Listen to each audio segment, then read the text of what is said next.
Okay, the topic for today has been prompted by a variety of books that have come out recently, but it really started back in the 1700s in a significant way during the Enlightenment. And it was the whole idea that people could be good without God. And I provided a couple of quotes of just some people that have pondered the question recently. One is Paul Kurtz, who's a philosophy professor at University of Buffalo. His perspective was, the question is also often asked, can a society or person be moral without religious faith? To which I respond, yes, indeed. Then you have Greg Epstein, Greg is the humanist pastor or humanist chaplain at Harvard. He's actually the head chaplain at Harvard, which is kind of interesting. And his comment is, we have to be good for all the people around us, be they friend or foe. We're forced to be good without God. If we can accept that reality and act with courage, we can be very good indeed. So here you have a lot of people who kind of share the observation that, well, we think that we can be good without God. If God doesn't exist, human beings can still be good to each other. Now, the first question you need to ask when people say that is, what do you mean? What do you mean? Because they often have a variety of different perspectives. The first one is that you can be innately virtuous without God. So your moral status, apart from the existence of any God, can be virtuous. Okay? So that's one perspective. A second perspective is that, well, we have moral ability, so we can do good things, things that are beneficial. But to that, you kind of have to respond, well, Hitler loved his mother. Did that make him good? Is that an adequate response? Then you look at it in terms of a moral attribute or a moral necessity, which seemed to be what Greg Epstein was pointing toward. And then finally, what a lot of people are saying is we can develop a moral code apart from God. We can develop a universal, workable moral code. And for today, we're really going to focus on the first two, since we've only got a finite amount of time. So these are the questions that we're going to try to answer. First is, are people innately righteous, innately good? How is morality determined apart from God? Are invented moralities moral, and are they coherent? I can come up with a moral code that doesn't make any sense. Does it make any sense at all? And then finally, how Christian morality compares to the invented perspectives on morality. So let's start off. Question number one. Are people innately good? Voltaire, a French Enlightenment philosopher, 17th century or 1700, said, in general, men are stupid, ungrateful, jealous, greedy for other people's goods, abusive of their superiority when strong, and deceitful when weak. He didn't have a very high opinion of human nature. Then you have Richard Feynman. So one philosopher, and then Richard Feynman is a Nobel Prize-winning physicist. Feynman said, I'd like to point out that people are not honest. Scientists are not honest at all either. It's useless. Nobody's honest. Now, what they're pointing out isn't necessarily the things you do. If you notice, what they're pointing out are their internal motives. So why do people steal? Because they're greedy. Why do people rape people? Because they're lustful. Why do people murder? Because they have rage. So the things that we call immoral actions really have a deeper root. And the deeper root is in us. It tends to be rooted in pride, greed, selfishness, lust, rage, deceit, and envy. And so, this is what they had to say. Let's take a look at America today, okay? Yeah. So in America, if people are good, why do we not act like it? In America, we had roughly 7.7 million reported crimes, according to the FBI database, but 2/3 of all crime evidently is not even reported. You had about $112 billion in retail theft.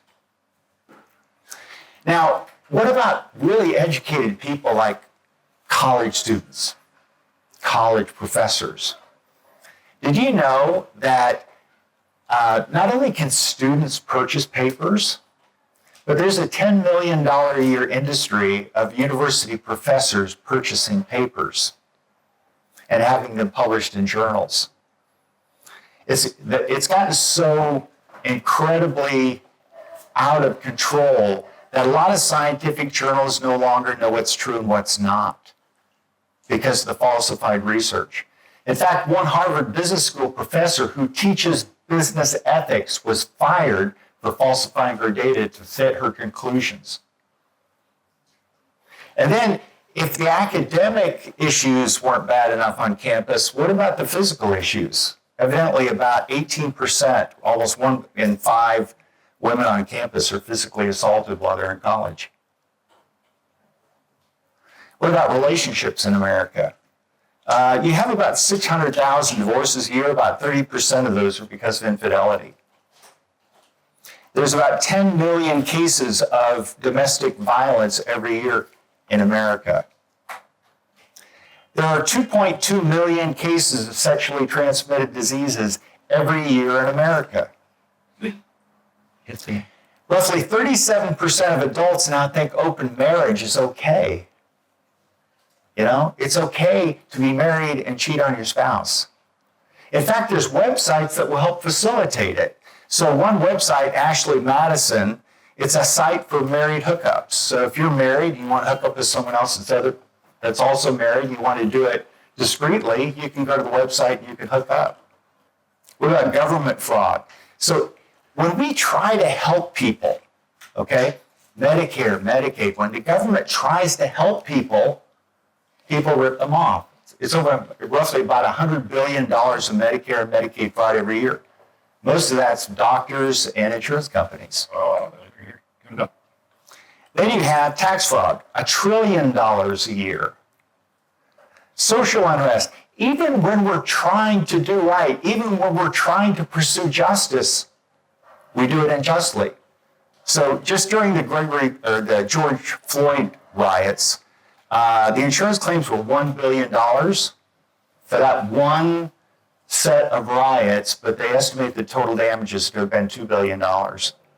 So we tend to pursue justice unjustly. Then you go to business. I listed here Wells Fargo. I'm not trying to pick on Wells Fargo, but between 2018 and 2022, they had fines and settlements of over $7 billion. And then what about public accounting firms? These are the guys who are supposed to look at the books, okay, of all these big financial firms to make sure that they're correct. Well, meanwhile, E&Y, Ernst & Young, was fined $100 million. Why? Because they were cheating on the ethics exams. I do think it's the latter, but I do think we have a morality problem. I think that we have a fundamental issue of people are proud, people are greedy, people are selfish, people have lust, deceit, envy. People do things that are wrong because of something deeper inside them. Now to the second question. If there is no God, or if we tried to develop a moral code apart from God, how would we determine that? Right. But is there a natural law? Like a lot of the Enlightenment philosophers thought? Can we get morality just from nature? Can we get morality based upon what we're made out of? Matter? Energy? Can we get morality from biology? Okay? So maybe we look to every natural science and see if it gives us some indication of what morality should be. Or are we just going to get a group of people together and say, hey, what's our moral code going to be? Incidentally, all these 6 people disagree with each other. And they're all very smart. Or do we develop an a la carte moral code? So this is Peter Singer, professor at Princeton. I think he's retired now. He basically picked from humanism and biology to develop his a la carte moral code. And sadly, I think that's what a lot of people do. We don't tend to have a coherent moral code. A lot of people don't. What they do is they take bits and pieces of different moral philosophies and construct something that suits their liking. So let's look at the Enlightenment. Okay, most of you are familiar with it.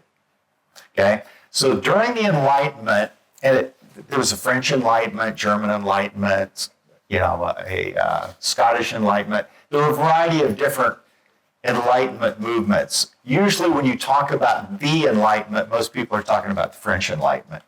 Okay, and so when you try to look at some of these Enlightenment thinkers, and I threw in Friedrich Nietzsche at the end. He's 100 years after that, but he has some really interesting ideas. So Rousseau basically viewed that people are naturally good, and property and progress are really the problem. Hume basically said morality is personal preference. It's sort of a sense reaction apart from self-interest. Jeremy Bentham was into utilitarianism. Baron de Holbach basically said that people are naturally sensible. Voltaire said that people are morally flawed, and Nietzsche said basically that morality is your natural instinct. But the question that we have to ask, regardless of what their perspective is, and now think about this. If you're not looking to God for morality, where are you going to get four things? What is the source of your morality? What is your standard? What is the object of your morality? And when I say object, is it just you? Is it other people? Is it your town? Is it people who look like you? What's the object of your morality? And finally, what's the goal of your morality? And the interesting thing is, during the Enlightenment, it was just like a free-for-all. They couldn't agree on the source, standard, object, or the goal. Even the deists couldn't agree. So the problem with the deists were, they generally believed in God. Okay? And they generally believed that you could get a moral code. They called it natural religion. That there were certain ideas and certain principles embedded in nature itself that we could derive our moral code from. But what they rejected was Scripture as the standard. They rejected the church as the standard. Okay? So they agreed on a lot of things, but they disregarded any kind of religious, Christian, or any kind of standard that included God. So the problem then became mankind's moral problem. Was it caused by mankind? So when you do bad things, why do you do bad things? Is it because of you? Is it because of a failure of society? Or is it not a problem at all? And one of the better problems that they had was, because they didn't look to God as the source of a standard, pick a standard. What's your standard? So they had ideas related to, is it discerned through contemplation, which is kind of where Rousseau is coming from? Is it a social contract? Is it just what we agree to, and that's what's moral? Or is it up to you individually? So the deists had a hard time trying to agree with each other, right? The atheists had a worse time. So the atheists, they couldn't agree on anything. They couldn't agree on the source. They couldn't agree on the standard, the object, or the goal of morality. So who's right when no one agrees?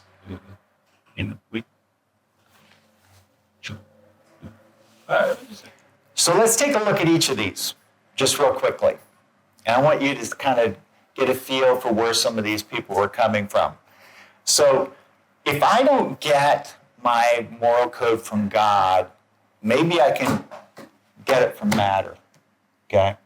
And their idea is that it would either come from matter, it would come from biology, or it would come from people. Okay, so if God's not the source, it's got to come from somewhere, right? Good said. Okay, so here you have Bertrand Russell, very smart guy. And he's kind of your ultimate materialist. He said, the theory which I have been advocating is a form of the doctrine which is called subjectivity of values. If two men differ about values, there's not a disagreement as to any kind of truth, but a difference in taste. Okay, so to him, nothing has intrinsic value because guess what? You're made out of dirt. You have no intrinsic value. People don't have value. This table doesn't have any value. Right. So You don't have any more value than a rock. You have no intrinsic value because you're just matter. And any desires that you have are not rational or irrational because guess what? Physics makes you do what you do anyway. was it still? You're just a puppet of physics. You don't make real decisions. You're wired the way you are because nature wired you the way you are. So if you do bad things, it's not really your fault. Isn't that convenient? And when it comes to moral issues, bottom line is everybody decides what's moral for you, what's moral for you. You know, there's no absolute morality. So the fundamental problem with his perspective is it's incoherent. Okay? And normally when we look at something and try to decide whether it's true, we look at, does it make sense? Okay? So he's saying basically that morality is a personal choice, decision. But personal morality means everything is moral, or everything is immoral, or everything's both. Right? Because if chewing gum is immoral to you, but chewing gum is not immoral to you, who's right? So chewing gum is moral and immoral. That's incoherent. Okay, then he also says morality is basically merely opinion. And if morality is an opinion, then why do we even have the word in our language? The word makes no sense. The word is a value judgment. Yeah, your opinion is just as valuable as his opinion. So how can I pass judgment on your opinion?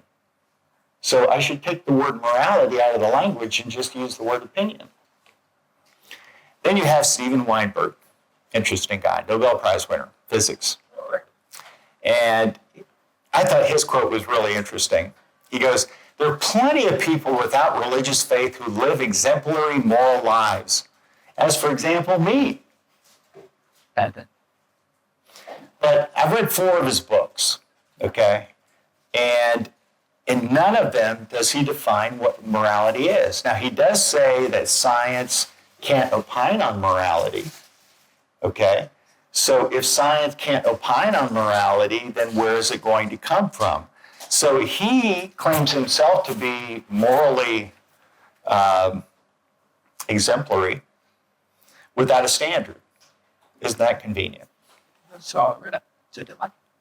Now you get to one of my favorites, Alex Rosenberg. Alex is a professor at Duke. He was the chairman of the philosophy department. And Alex is probably your textbook materialist because he has so clearly explained what he actually believes. And some of these ideas are pretty extraordinary. So again, what are you? You're a lump of dirt. You're a lump of matter. And guess what? Lumps of matter can't have natural rights just by virtue of the composition. And you have no self, soul, or person, because the self, as conveyed to us by introspection, is a fiction. It doesn't exist. He says that your sense of self is just an illusion of consciousness. You don't really have a unique person. You're not a unique person. It's just an illusion of your consciousness. All you are is matter. There's no free will. In terms of human value, he says that there is no such thing as intrinsic moral value. And because of that, you have no moral rights, just by virtue of you existing. And no one has any natural rights either. There's no purpose, Moral standards. He goes, well, there's an evolved moral code, but it's not right or wrong, and neither is any other moral code right or wrong. It's just an evolved societal standard. So why should you treat other people morally? His reason is because it makes you feel better. It's not because they have value. It's not because they have worth. It's not because they're important. It's because it'll make you feel better. Which is very ironic because in a purposeless world, he says you should do something. But the idea of should and should not makes no sense in a purposeless world because there's no reason for anything. So his perspective, even though he's a brilliant guy, PhD from Johns Hopkins, brilliant guy, he's probably very nice. Spoke to somebody who's met him. He's actually a nice person, and he believes in nice nihilism. But his perspective of the world makes no sense. He says your consciousness can't be trusted. So consciousness can't be trusted. Nihilism with shoulds and reasons, which is contradictory. And only what science conveys is true. But gee, what about history? What about personal experience? What about all the other ways of discerning truth? Nietzsche's perspective is even more extreme. Okay.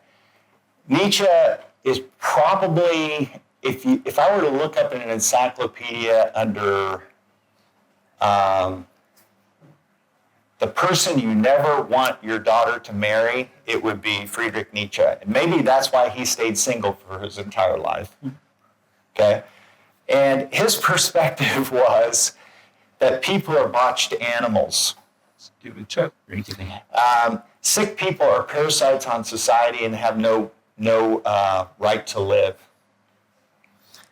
Equal rights for all to him was an injustice because the strongest, the smartest, the most beautiful, the most powerful should have more rights than the people who are not. Okay? So equal rights is an injustice to him. And of course, he believed that God is dead. And this is interesting. He said, every elevation of the type man has hitherto been the work of an aristocratic society, and it so will always be. A society believing in a long scale of gradations, okay, and differences in worth among human beings and requiring slavery in some form of or another. So, I don't know if you've ever read Mein Kampf or not. Okay. When you read Mein Kampf, this is what you read in Mein Kampf. That Hitler got his moral philosophy from Nietzsche. It is just, he could have been like his stepson or something. He was just parroting exactly the same ideas in Mein Kampf. Okay. He said that we invented the concept of purpose. There is none. Moral principles. Okay, so what is good? What makes you stronger? What is bad? What makes you weak? Bad. Interesting guy, right? Heil Hitler. Just not the kind of moral philosophy that actually works well for people in reality. And then in terms of ethics, he said, exploitation does not belong to a depraved or imperfect primitive society. It belongs to the nature of a living being as a primary organic function. And he said, the weak and the botched shall perish, first principle of our charity, and one should help them to it. He actually believed that doctors should berate their invalid and sick patients and that they should help them to die. Okay, you know what's so ironic about Nietzsche, just as a side note? He hated invalids. He viewed them as a parasite on society. He spent the last 10 years of his life as an invalid. His sister and his mother took care of him. I thought that was pretty extraordinary. He became what he detested, and his mother did not do to him what he wanted to do to other people. That's pretty extraordinary. So now, if I can't get morality from physics and matter, and if I can't get morality from biology, maybe I can get it from people. maybe you guys can come up with a moral code for me. Okay, now this becomes very interesting because they call this humanism. So J.P. van Praag, a Dutch humanist, says, is it possible to define the concept of humanism? In my view, it is not possible in the sense in which scientific concepts are defined. H.J. Blackburn, a British humanist, says, humanism, then, is a concept of man. There are many such concepts, and man have not agreed about them and are not likely to agree for some time. So what's the fundamental problem? Nobody agrees. So if I'm looking to people to give me my moral code, when people don't agree, that creates an interesting challenge. So why don't we start off by trying to weed out some of the perspectives that you guys probably wouldn't agree with. So on the left-hand side, you got the anarchists, okay? The anarchists want to tear it down and burn it down to pursue justice. Then on the right-hand side, you have the Marxists with Stalin and all those guys who again believe you got to tear it down to make outcomes equal, okay? So that it's ironic that the two extremes, the anarchists focus on the individual and they want to tear it down for the sake of the individual. And then the Marxists believe in the group, so they want to tear it down for the sake of the group, okay? So at both extremes, you have the tear it down to make people happy crowd. And then you have the people in the middle. I don't know if you're familiar with Ayn Rand, but Ayn Rand came up with a philosophy called objectivism. We'll talk about that in a second. And then you have Steven Pinker in the middle and Paul Kurtz in the middle that are more the utilitarian, kind of democratic type. So we would find that more culturally appealing, right? Than the tear it down and burn it down to make things right. But even they have some issues. So let's take a look at some of these. First one, we're going to look at Baron de Holbach. So you've heard about Epicureans, right? Okay, now Epicureanism is basically you want to increase pleasure and decrease pain. So if it's good, the outcome, the goal is to increase pleasure and decrease pain. And so to him, and this is where it becomes incoherent, the source of morality was sensation, your ability to feel things, okay? Sensation. Now, how could that go really bad? That could go really bad, right? What? Okay. The next thing is, he said, it also comes from human nature. But then he said that human nature causes cruelty on page 90 of his book. So, time out. You've told me that the source of morality is human nature, but the source of immorality is human nature. So I'm supposed to get my morality from the same place that's immoral? So my moral problem is the source of my moral solution? That doesn't sound very coherent, does it? And then he also says that human will is not really free. So, and there's various perspectives on this. Some people say basically you're a puppet of physics. You do what you do because physics tells you to do it.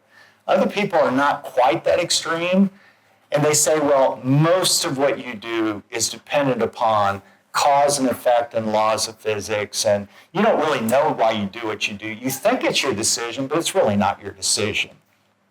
Other things are making you do it. Okay, but if that's the case, then he has some significant problems. So the first one is the source of his morality is also the source of his immorality. So he has no solution. And, when you look at there not being free will, so if the source of my morality and immorality are the same, and I can't really fix it because my will is not really free, then I have no moral solution. That's a problem. Then you got, Karl Marx, friend of a lot of people. Anytime you see somebody saying, by any means necessary, at all these college protests, any means necessary, they're generally getting that from Marx, probably 90% of the time, because that's what he believed. So, for example, he measured morality based upon the outcome, okay?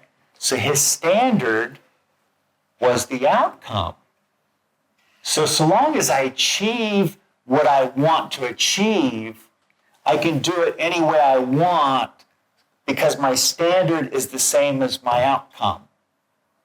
Now, that's a little scary. Okay, so what if I wanted to raise the average, student grade at Rutgers? I know how to do that. I'm going to take a bunch of GPA points out of Princeton and dump them into Rutgers. Aren't you? It gets me the outcome. Okay? So he had a few problems. Now, here's a couple of his quotes. And he's talking about the state control of production, cannot be affected except by despotic inroads. So his perspective was immorality is required to achieve my moral objective. What? Immorality is required to achieve my moral objective? And then he goes on, communists openly declared that their ends must be attained only by the forcible overthrow of all existing social conditions.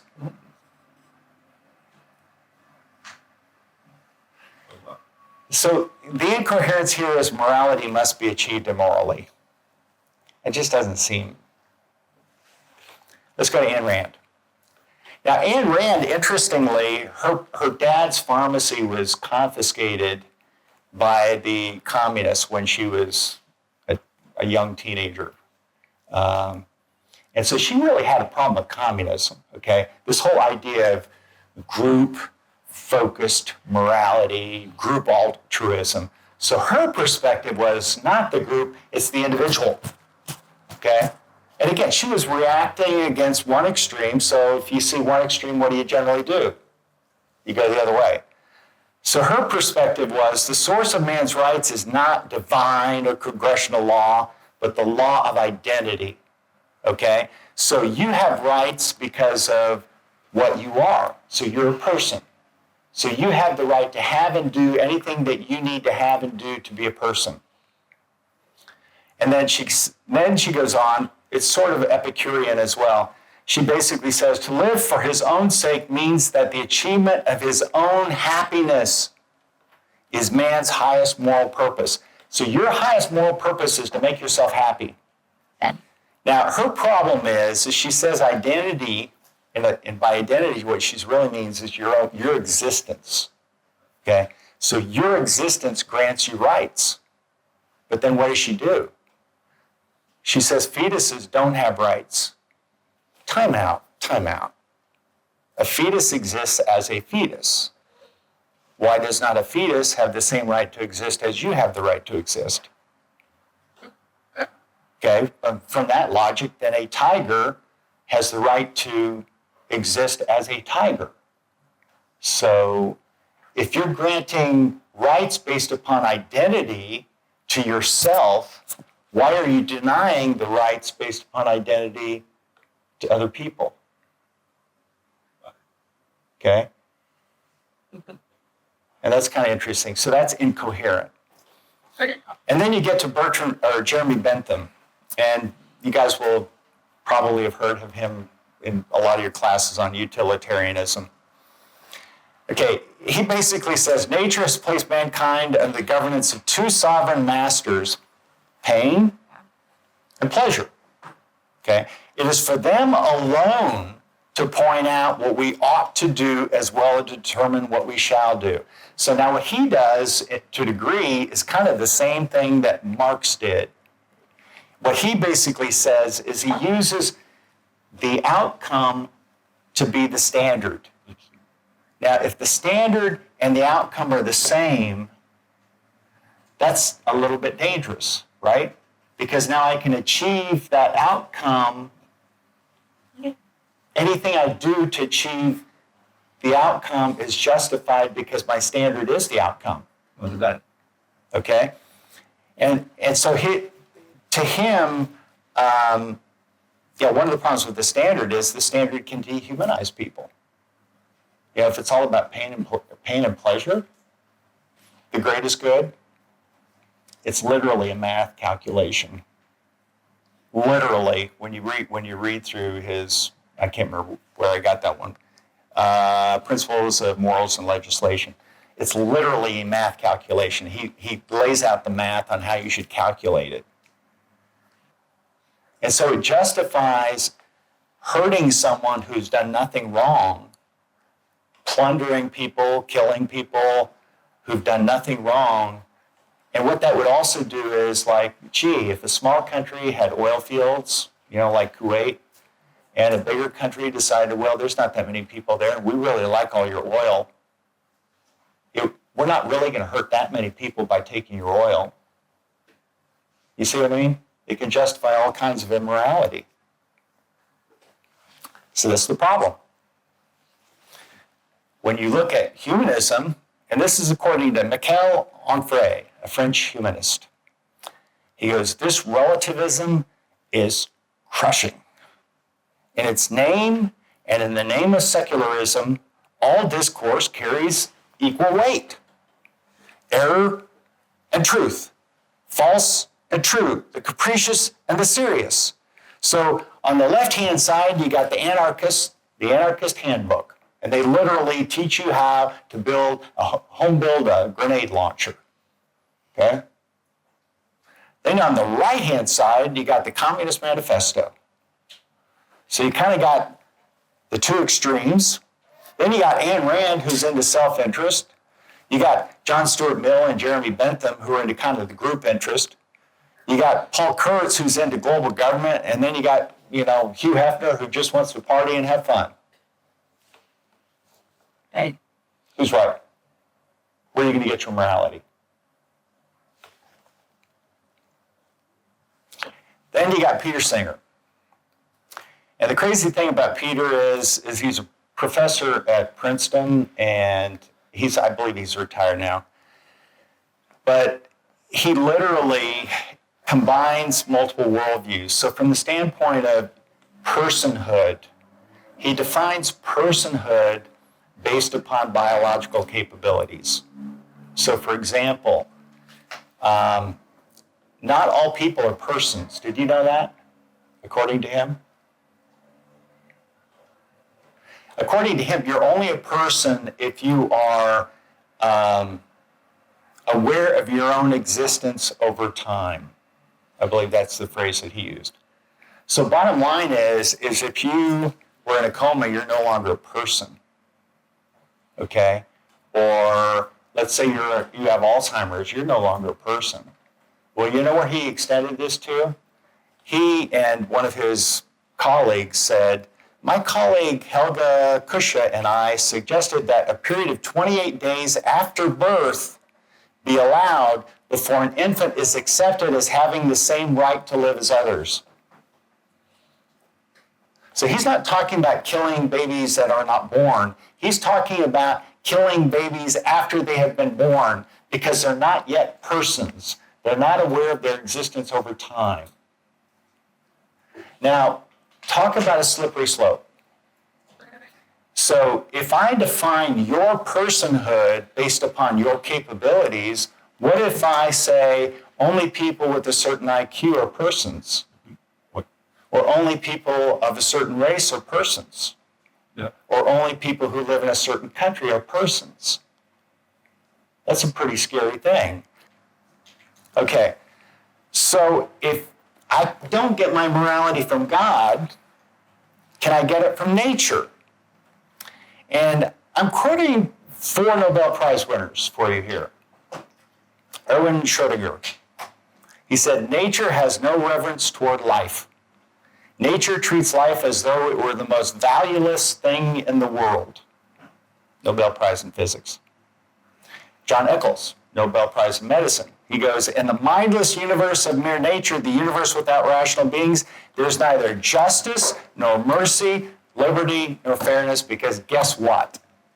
Nature doesn't care. What about science? Richard Feynman, Nobel Prize winner in physics. Brilliant guy. Ethical values lie outside the scientific realm. I have to defend that because many people think the other way. They think that scientifically we should get to some conclusions about moral values. And then Steven Weinberg said science can never explain any moral principle, period.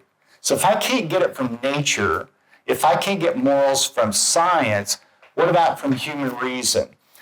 And I'm quoting Kai Nielsen. Kai Nielsen was an atheist philosopher. He spent a lot of time in the United States, also at University of Calgary. And he said, when deliberating about how he is to live, reason does not require morality. Morality is compatible with reason, even though it's not required by it. An unprincipled person, as we've seen, need not be irrational. Okay, Joseph Goebbels had a PhD in, I believe, philology. Really bright guy. One of the most evil people on the planet. Okay, rational thought doesn't make you moral or immoral. It's something deeper than that, right? You can be horribly evil based upon rational thought. These people are smart, but unbelievably evil. Okay, now what about government?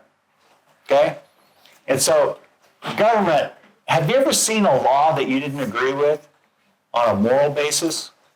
You just didn't think it was right? Well, your observation is nothing new. First century BC, Cicero made the same observation. Cicero said, and he was a Roman jurist, he said, most foolish of all is the belief that everything decreed by institutions or laws of a particular country is just. What if the laws are the laws of tyrants? And sadly, back then, they frequently were. So here you have it. Kai Nielsen sums up the situation. There is no overall normative ethical system with derived middle-level rules for practical life that's required by reason. I cannot philosophically come up with a moral code that everyone can agree to based upon reason alone. It's impossible. I can't do it. He said, ethical rationalism, even if it could somehow be defended intellectually, which he didn't believe it could, cannot fill the void of moral absolutes. And then he went on to say, nothing that I have argued previously should be taken to gainsay the fact that religious moralities, with their linked cosmologies, do give us a comprehensive picture. Some might even call it theory about the way the world is and a connected set of moral principles or recipes for living our lives, definite rules for what to do and what not to do, nicely arranged in a hierarchy. So I think it's interesting. It's like he's pondered this a very long time. His focus was ethics without God. He wrote multiple books about it. And his conclusion is I can't come up with a normative ethical system based upon reason alone. Can't do it. No philosopher has been able to do it. None. Nobody's that smart. Nobody's been able to do it. Okay? But if I'm looking for a comprehensive, coherent moral code, and he didn't agree with it. He goes, I don't agree with Christians. I don't agree with people who believe in God, but at least their moral code is comprehensive and coherent. And I find that fascinating because you know what? If I were looking for a moral code that were true, I would be looking for something that made sense in light of everything, right? I would be looking for a moral code that made sense in light of, and this is kind of your classic picture of a worldview. What does your worldview say about God? Okay? Origins, truth, personhood, who is and is not a person, soul. Do you have a soul? Or is it an illusion? Is there an afterlife? Human value. How are people to be valued? Do people have value? Volition. Okay, do you make real choices? Because if you don't make real choices, then you're not morally culpable. But if you make moral choices, then you are responsible for your actions. Rights. What are they? Who grants you rights? Responsibilities. Okay? Can you be given more responsibilities than rights? Can you be given more rights than responsibilities? And the moral code that ties that all together cannot stand alone. A moral code is part of that whole worldview. And it can only be coherent as part of a worldview. And guess what? A couple of really bright people think that a really great moral code is Judeo-Christian morality. And one of them is a deist and the other is an atheist. But they say the best thing that the world's come up with so far is Judeo-Christian morality. So Einstein said the highest principles for our aspirations and judgments are given to us in the Jewish Christian religious tradition. The aim of the Nazis is to exterminate not only ourselves, but to destroy together with us that spirit expressed in the Bible and in Christianity, which made possible the rise of civilization in Central and Northern Europe. And then Feynman went on a little bit more detailed, said, Western civilization seems to me stands by two great heritages. One is the scientific spirit of adventure, okay, because he's a scientist. The other great heritage is Christian ethics. The basis of action on love. Not because it makes you feel good, but because you actually value and love that person. Brotherhood of all men, that everybody has value. Okay? The value of the individual and the humility of the spirit. And it's interesting, like when I look at Baron de Holbach, Christopher Hitchens, a variety of other people, you know what their number one complaint about Christian morality is? It's too moral. Okay, but think about this. Okay, if you set the moral bar based upon the point of your worst moral failure, what kind of moral bar is that? If I set the moral bar based upon the average person in the room, where's that moral bar? But if I set the bar of morality based upon what is truly moral, it's really over all of our heads, right? And that was their complaint. Because Christian morality actually puts the moral bar higher than our average conduct. Now, can we do things that are moral? Can we do things that are beneficial to others? Can we tell the truth? Yeah, we can. We have moral ability. We have moral awareness. But our moral ability and moral awareness are not necessarily the bar of morality. The bar of morality is higher frequently than our ability. Now, two last ideas here, and I'm wrapping up. Now, Kai Nielsen talked about a comprehensive worldview, okay? So this is basically a Christian comprehensive moral framework. Morality is in the middle box, but it starts with God, okay? God is the standard of morality, the lawgiver, and the judge, okay? But do you know what God does? He has a purpose and plan for the universe, but guess what? He gave you the ability to have purpose and plan of your own too. Now, you need to operate within his parameters, but you have genuine volition. He didn't make you to be a puppet. So for people, we have freedom, moral awareness, and moral ability, okay? We're not puppets. We're not pets. We're not programs, okay? We actually are capable of moral, if we weren't capable of moral awareness and moral discernment, we wouldn't be in this room having this conversation. Right. Okay, now look at morality. I'm going to slip to the next page real quick. Okay, purpose. Okay, God defines purpose, but guess what? You have purposes too, and he allows that. And one of the things I think is interesting is in the Bible, it starts off with God gave you what over the earth? The D word. Dominion. Dominion. Okay. If you weren't at the top of the food chain, would you have the moral culpability that you currently have? Yeah. If you were forced to do evil because a lion forced you to do evil, no, you're at the top of the food chain. You have the intellectual capability. You're at the top of the food chain. You have the moral awareness.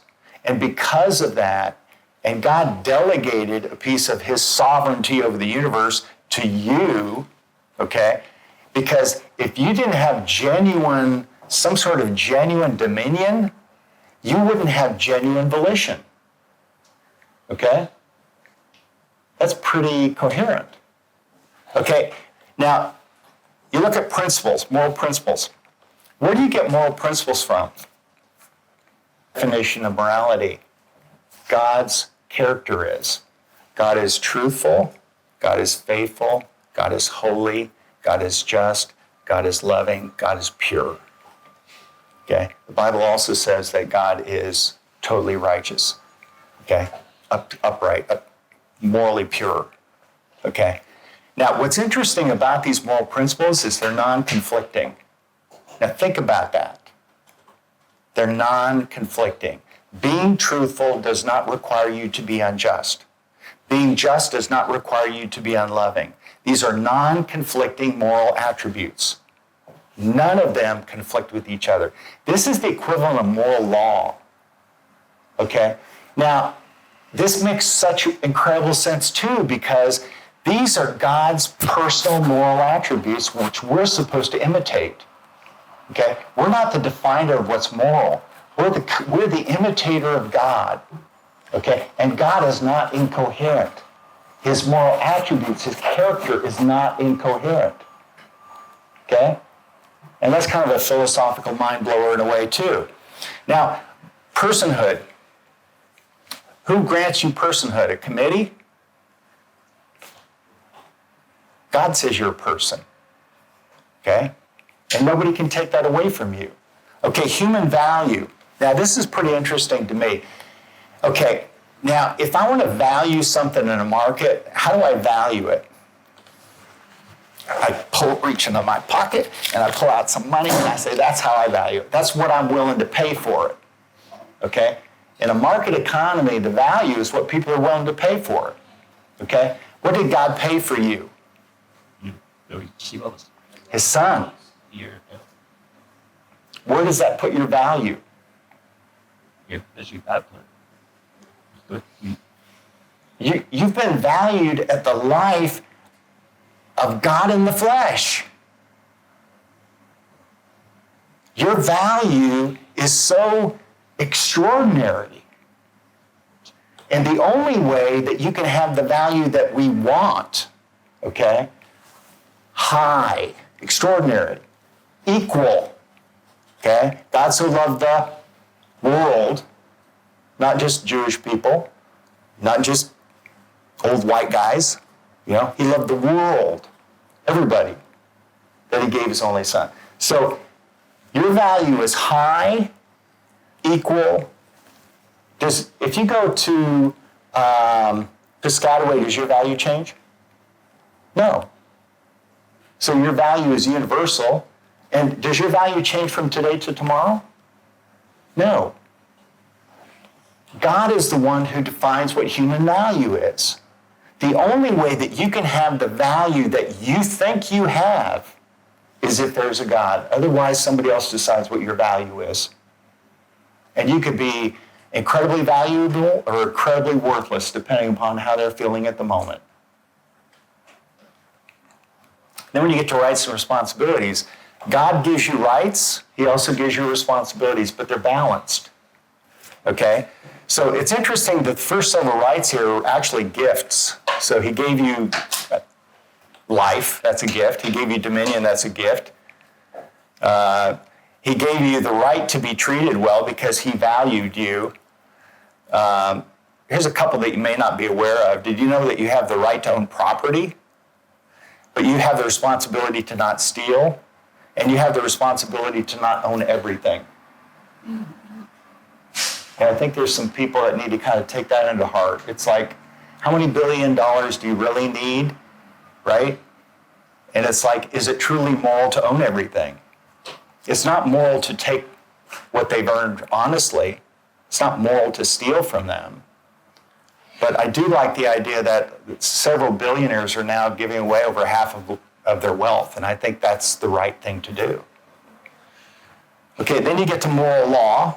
So the Old Testament gives you 613 examples of moral laws, okay? They're all based upon God's moral character. Okay, they're all based upon these rights and responsibilities. They're all based upon your human value. And then you have biblical justice. And it's interesting that anytime people are yelling for justice, our very idea and notion of justice is straight from the Bible. We don't even know what justice is apart from the Bible. And then, so you have actually a coherent worldview. And then this is the final point. Not only is God the source, the only coherent, comprehensive source of morality, okay? But remember the first question we asked about your moral state? God's the only one that can solve that. Yeah, that's it. So God provided a standard, Scripture. He also provided a standard in Jesus' life. So basically just, Jesus said, a new command I give you, love one another as I have loved you, so you must love one another. Okay, but so God gave you a standard.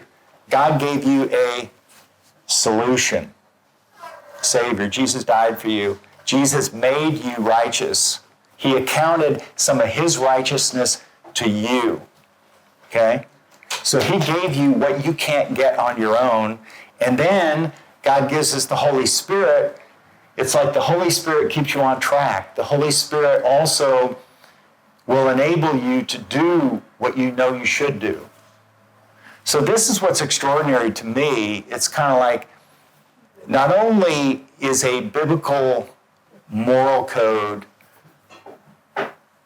coherent and comprehensive, it's just been universally fruitful. And where Christianity has screwed up, it's not because of the moral code. It's not because of what God's done. It's because of what we've done. We failed to live up to it.